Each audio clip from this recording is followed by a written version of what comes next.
किसी ने क्या खूब कहा है कि जंगल में जो सीधे पेड़ होते हैं वह सबसे पहले काटे जाते हैं और जो टेढ़े मेढ़े होते हैं वह सदियों तक जंगल में खड़े रहते हैं। एक बच्चा अपने पिता के साथ एक जंगल में घूमने के लिए जाता है।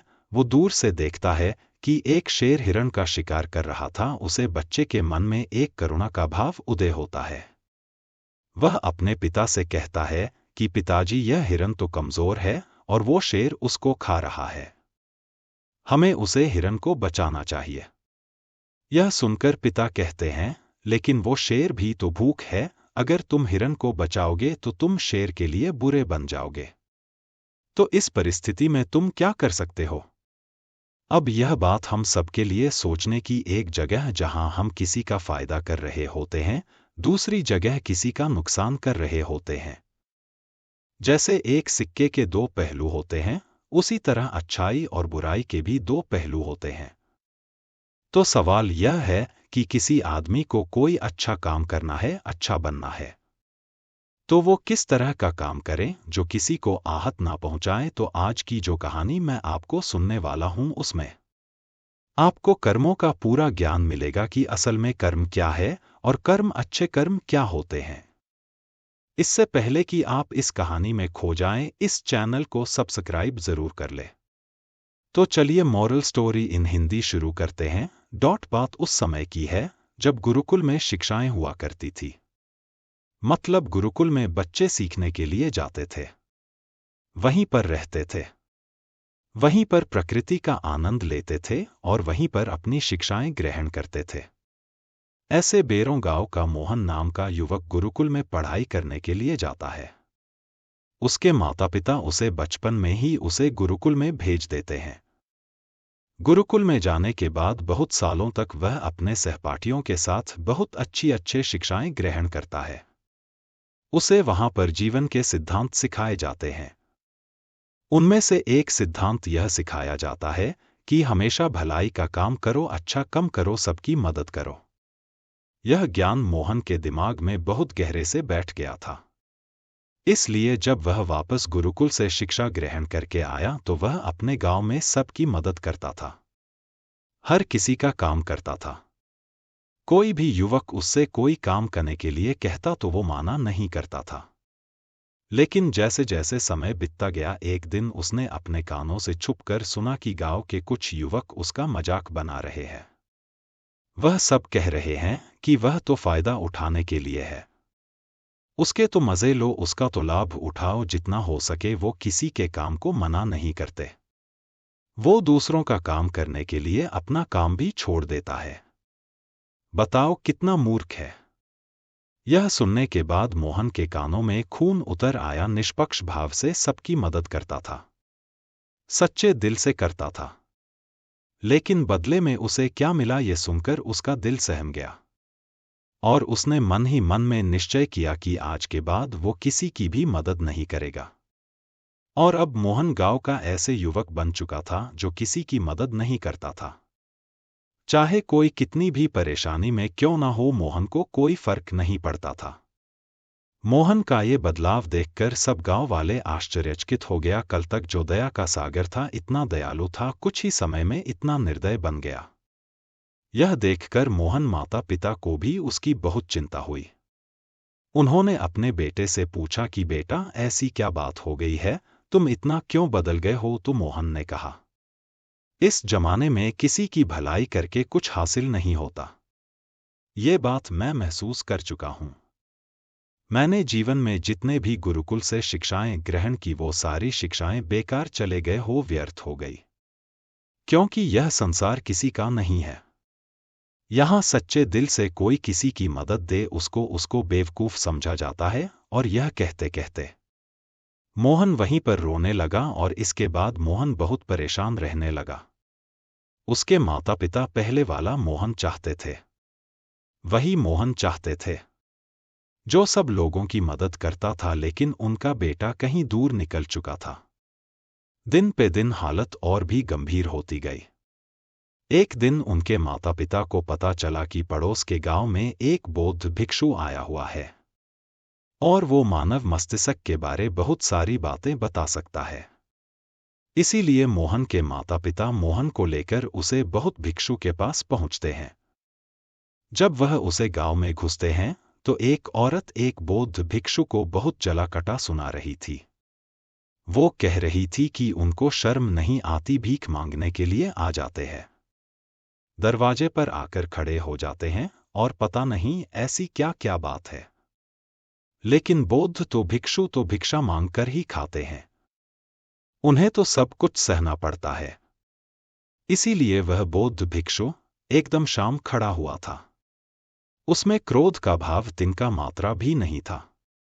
जब उस भिक्षु को उस घर से भिक्षा नहीं मिली तो वो दूसरे घरों की तरफ निकल गया।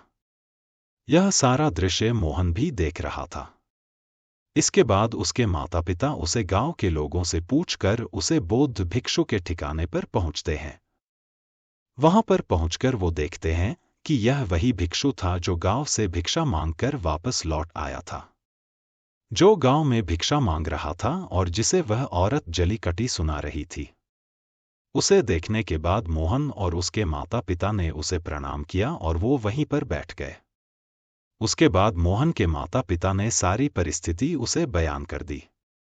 उन्होंने अपने बेटे का जिक्र करते हुए बताया कि यह हमारा बेटा पहले बहुत दयालु हुआ करता था, सबकी मदद करता था, लेकिन अचानक पता नहीं ऐसा क्या हुआ कि अब यह किसी की मदद नहीं करता, उसके सामने आदमी मर भी रहा होता है तब भी यह बिल्कुल उसे पानी भी नहीं पिलाता, ऐसा स्वभाव हो गया। इसका हम कुछ समझ नहीं पा रहे कि यह बदलाव अचानक से हुआ कैसे।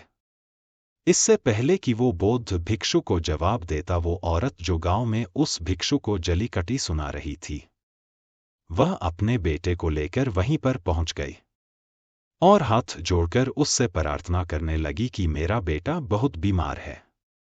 अचानक से उसे बुखार आया और गांव के लोगों ने बताया कि आप इसकी मदद कर सकते हैं, कृपया करके मेरे बेटे को ठीक कर दीजिए।